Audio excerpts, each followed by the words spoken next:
Classic Hits, My 105.9 on a Friday morning, and happy to announce a special guest in here this morning. It's Colonel Terry Virts.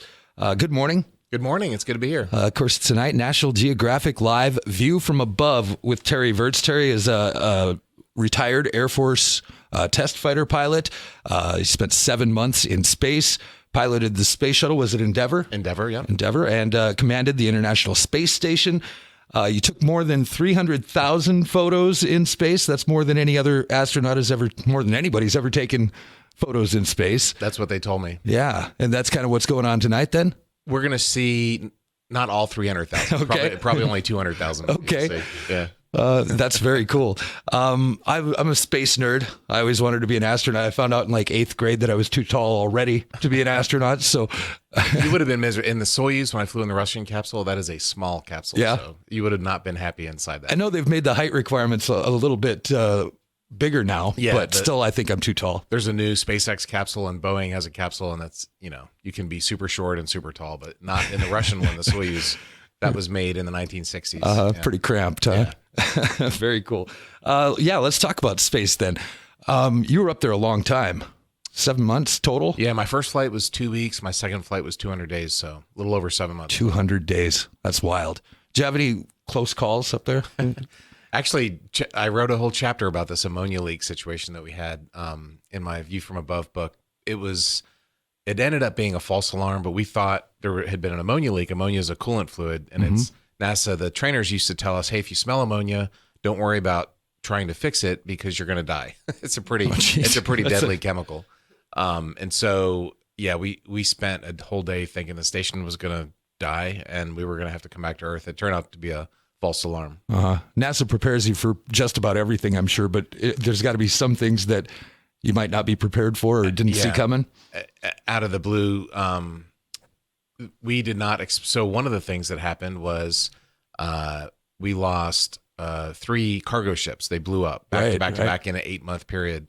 And when the Russian cargo ship blew up, they delayed our replacement crew because they fly on the same rocket. Okay. And they didn't want us to leave without the replacement guys there. So anyway, we got stuck in space. So and that had all your supplies and stuff on it too, We were low right? on supplies and stuck and didn't know when it was going to end. So it was like COVID. It was like, okay. I actually wrote a short book about the 10 things I learned being stuck in space. And it was very similar to that. So we ended up extending a month. That's why the flight was 200 days. It was supposed to be 169. Wow.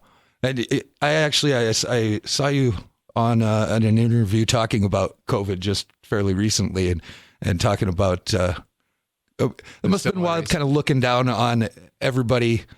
And that was during the time when U.S. and Russia were kind of not great too. Well, like we are today, I guess. But. It was the beginning of that. Yeah. When I was in training was like 2014. That's when they invaded Crimea. And so they shot down that airliner flying over Ukraine. We put sanctions on them. It was a really bad time. And so the partnership we have in the International Space Station is like the one bright spot in relationships with Russia in the West. And so I'm really good friends with those guys. We text each other. We stay in touch. They stop by my house when they're in Houston for training. I really loved the Russian people. I love the food. I love the language. That's very different than the politics and what's going on. And that's driven by one man in Russia, but there's a whole 100 million people there, so I really enjoyed working with them. Well, and from the view that you had, you can look down and think, oh, they're all people, Well, that's the politics don't. Yeah. I remember on my first flight, it was my 5th night in space. We were flying over the Mediterranean, and at nighttime, you can't see people during the day, but at nighttime is when you see them with city lights, and you could see, there's the Nile and there's Israel and Jordan and Lebanon. They're all right next to each other. Right. It's like this super small little thing.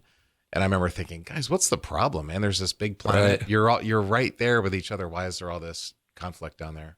And in 2015, when the Ukraine civil war was going on, I'm there with my Russian cosmonauts. One night we were looking out the window, flying over Ukraine, because they all have cousins and brothers and parents from Ukraine. It's like, and we could see red flashes. We saw bombs going off. Oh, wow. So we were watching people getting killed on Earth from space. That's wild. It was really it was a profound moment.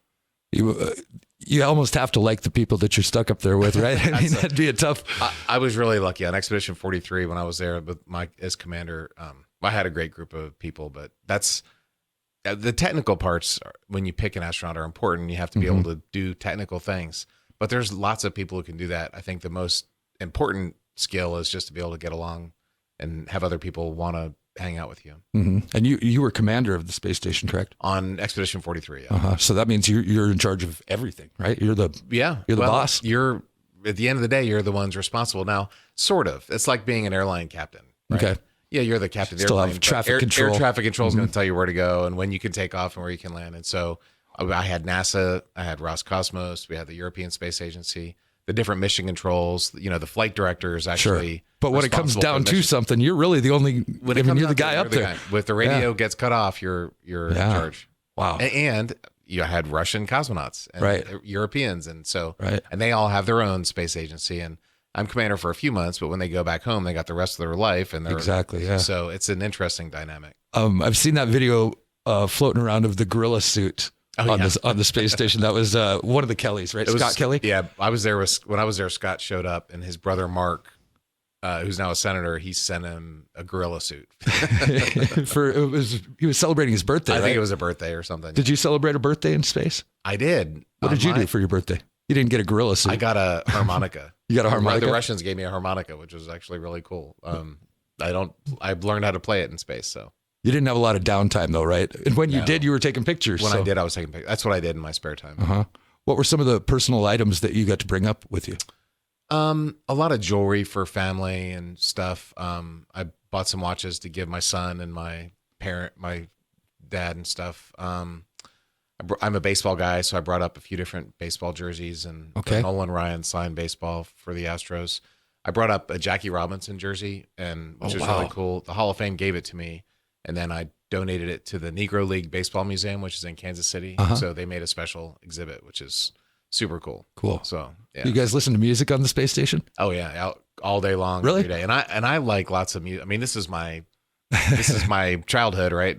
Sure. We're having a blast in here with all the vinyl you got on the wall. But I had every kind of music: rock, dance music, classical, country, Christian music. I just had there's a lady named Beth Turner. She's the most wonderful person. She helps support us, like psychological support, with movies and TV shows and music. So I gave her my Pandora account, and she just like hit record on all my different stations for 3 hours. Nice. So she would send up these MP3 files every week with new stations. So did you argue with the Russians about who gets stereo time? Do you have to listen to a lot of Russian music up there? What I would do, so you had like a little Bose speaker you could plug in. Okay. That NASA gave us an iPod, but they wouldn't let us like organize or whatever. So it was literally 1,000 random songs just on shuffle. and I had some Russian language training on there. They're like 30-minute audio clips where you're learning. So every once in a while it would just start like I'm trying to listen to music. So that iPod was not really usable, but you could plug it into laptops and get like the files on laptops. So, or you had a headset. So everybody had their own, music. Right on. Are you a Star Wars or a Star Trek guy? Do you get that question? Yeah. I mean, I grew up with Star Wars, and so that was like the coolest thing of all time. But I've had this interesting connection with Star Trek. So when I was in space, Leonard Nimoy died. I'll show a picture tonight. It's a very famous picture. Yeah. And then since then, like I did this great white shark diving trip with Rod Roddenberry, Gene Roddenberry's son. But I didn't know he was there. He just happened to be there. I got to do an event with George Takei. With Omega. I'm an Omega brand ambassador, and so I got to meet him. I helped film this bonus track they released all the Star Trek movies, and they had the bonus DVD. So like I filmed the bonus DVD. Oh, cool. I did a cameo on the last ever Star Trek Enterprise TV show. Oh, really? Which was really cool. I was on there for like 2 seconds. It didn't say anything, but that's still pretty cool. So I've had all these like random, unexpected, unplanned Star Trek connections. Which interesting. Cool. Yeah. Besides your movie, what's your favorite movie about space? Besides the One More Orbit movie that I made, that I directed. I have a Mount Rushmore. There's a Interstellar. I love Interstellar. It's a father-daughter story. It's really cool. Apollo 13 is like classic. The best. And I love that because it's actual humans. They filmed that in the Vomit Comet airplane. There's an airliner that you can get 20 seconds of weightlessness by pushing over. And so that's actually Tom Hanks and Kevin Bacon floating. Right. And unlike like Gravity and modern ones are CG. They're all animated. I love The Right Stuff. That movie's aged pretty well. And the book is great. It's about the early ones. There's a documentary called Apollo 11. And if you haven't seen it, I highly, highly, highly recommend it.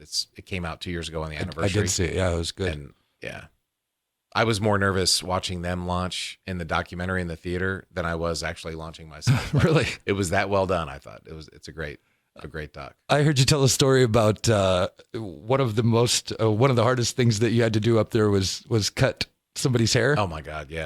I'll tell that story tonight too. I had an Italian lady, Samantha Cristoforetti, and most women, there's lots of women that fly in space. They just let their hair grow, put it in a ponytail and don't worry about it. But she wanted a proper haircut. So I had to learn how to do the women's hairdo, which is not what I was planning on. Something you weren't prepared for. Exactly. There's something that you weren't prepared Exactly. for. Did you see anything weird or something that you, I don't want to say UFOs or UAPs or whatever, but something that you couldn't explain while you were up there? I didn't. There's a YouTube video showing me blocking in a UFO. They're like, and here's Terry, I'm on a spacewalk and there's like a glint of something and my hand moves in front of it. And they're like, there's the UFO and he's blocking it with his hand. And I'm like, you're right. The other 20 cameras on the station wouldn't have seen that thing. Right. Only the one that's on my helmet would have seen it. So anyway, it's funny to see what people put out there, but no, I didn't have anything really good. Oh, would you ever go back if you had a chance? I would go back. After my first flight, I wanted to go back because it was only 2 weeks and once, after spending 200 days there, I kind of felt like I'd checked all the boxes and there's stuff I want to do on Earth. The one thing I always said, if I could film a movie in space, that's kind of my passion. I would love to. Well, and you kind of did, didn't you, with the IMAX? I did, yeah. Camera, right? So I helped make a movie called A Beautiful Planet. Tony Myers was our director. Tony did all the IMAX movies going back to the first launch of the Space Shuttle, and so that was probably the most important thing I did during all my time in space was make that movie because like millions and millions of people have seen it or are going to see it in the future. That was really cool. Was your Endeavor flight, was that the last one or was it close to the last? The Endeavor was almost one of the last ones. It was STS-130. It was the last official assembly mission. So the ISS had more than a decade of assembly, like building it piece by piece. Right. So we were the official final assembly flight. Now they're still bringing up bits and pieces. The Russians have discarded a couple of their old modules and brought up some new ones. And so, but yeah, that was one of the last shuttle flights. And you brought up what do they call that? The copula or whatever? Cupola. Cupola. Yeah. That's like the bay window that everybody can look out of. It's amazing. It's everybody's favorite part All of the space pictures station. tonight I took are going to be from there. From there? Yeah. And now with like Bezos and Branson and Musk and stuff, maybe you could go back and not have to work. Well, that's if it's with Bezos or Branson, you're going to get you're not going very far, right? But if it's with Elon Musk, he's selling $55 million seats to the ISS. There's a company called Axiom that you can buy that. In fact, they're launching, I think, in a month or 2 months. 3 rich guys and a retired astronaut are going to go up to the station.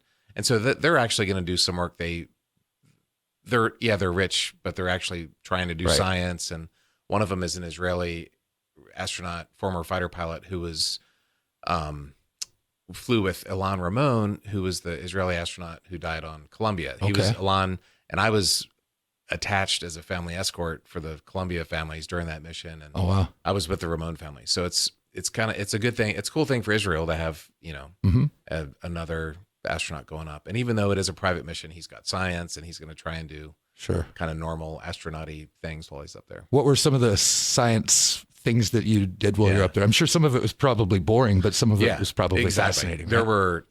Our crew had over 250 experiments. So some of them are just, it's a box, you plug it in and you never see it or do anything with it. And it sends data back and the scientists get it. But some of them are really hands-on. We did rodent research with mice. Big drug companies would sponsor different drugs or whatever.